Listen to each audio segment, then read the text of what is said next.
The new album, Asylum, absolutely killer, and it debuted number one on Billboard, and that's your fourth consecutive number one. There's only two other bands that have ever done that, and that's Metallica and the Dave Matthews Band. What's it like to be in such rare company? It's crazy. I never even thought of that statistic. Never thought that we could be part of something like that, and it's overwhelming. I mean, it's just really a testament to show, of the fans showing, and letting their voices be heard that this type of music, that there's a fan base for it. It shows that our fans have been loyal to us and dedicated to us, and I can't thank them enough for really, for them stepping up.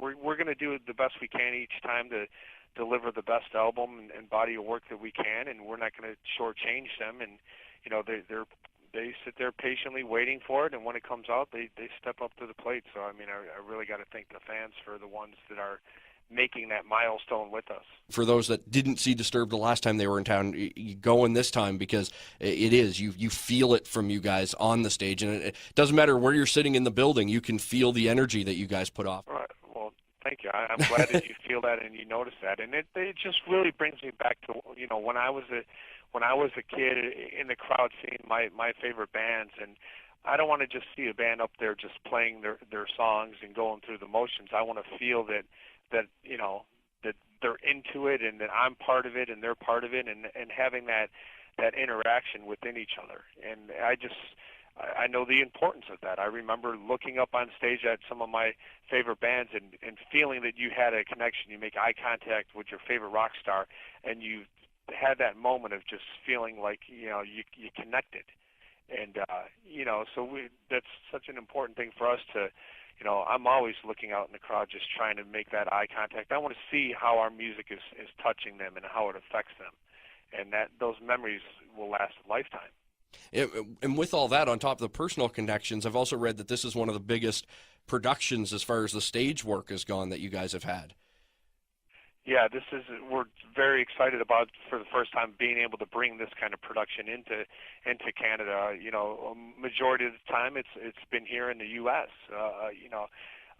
But this album cycle alone, we've stepped it up to a whole new level for us. We have some really cool video going and some cool images and textures and lighting cues and stuff that that our fans never seen us at this kind of level. And this far in our career, after being out for 11 years strong of touring, we wanted to make sure that the fans aren't going to feel like, if you've seen Disturbed, you know what you're going to get. We're always pushing ourselves to kind of try to continue to evolve, not only just songwriting, but just the show itself. And we wanted, that was why it's so important for us to make sure that, that we are taking it to a whole new level, that the fans will get a visual to go along with the songs. And we'll switch gears a little bit here. You guys have had a really good relationship with music video games over the years, but now it's been announced that there's going to be no more Guitar Hero games, at least for the foreseeable future. Both as a band and you being a guitarist, does that make you a little sad? Yeah, I mean, on one point, I personally am not a big video guy myself, and that's basically because I don't have the patience for it, and I have more of a short wick of where if I'm not doing good on a video game, I'll probably throw the guitar through the TV. It just pisses me off if I can't get the hang of it right away. Well, and especially when you could pick up a real guitar and play the song. Right. And the downside to it too is just then I don't want to get addicted to trying to do the video games too, because then that could eat up too much time as well.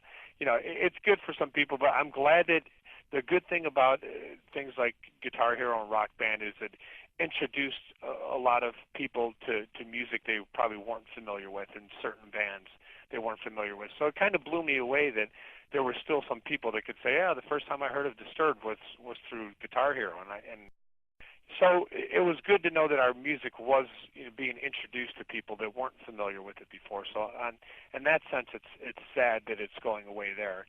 But hopefully it will encourage people to actually pick up a real instrument and play more rock music, and we need more of that.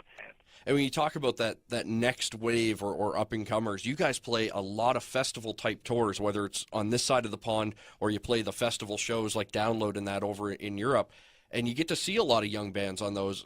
Who do you guys have your eyes on? Like, who's out there that's kind of new that Disturbed is like, yeah, they're somebody to watch? I like Skindred a lot. You know, they're from England. They've been out. You know, they've been out for a while, but you know, maybe just a smaller profile, but just a lot of energy. You know, great frontman and just cool. You know, cool groove to a lot of their material. Band that, actually we just signed. Me and David have an imprint through Warner Brothers called Intoxication Records, and we signed a band called Art of Dying, who's from Vancouver. Great guys. And they just released their album this past week. And you know, straight up rock band, just very talented, great harmonies. It's like a you know, you could hear some of the grunge vibe to them, like the Alice in Chains, Pearl Jam vibe to them, but more of a modern day, you know, a little bit more current, you know, sound to them as well. And great band. So you know, I'm excited about that album coming out because I think these guys are very talented. Can't wait to see you guys back in town again. The last time you were here, you destroyed the Forum, so we had no choice but to put you in the Metro Center this time. So can you try to leave us a building? I can't promise you that.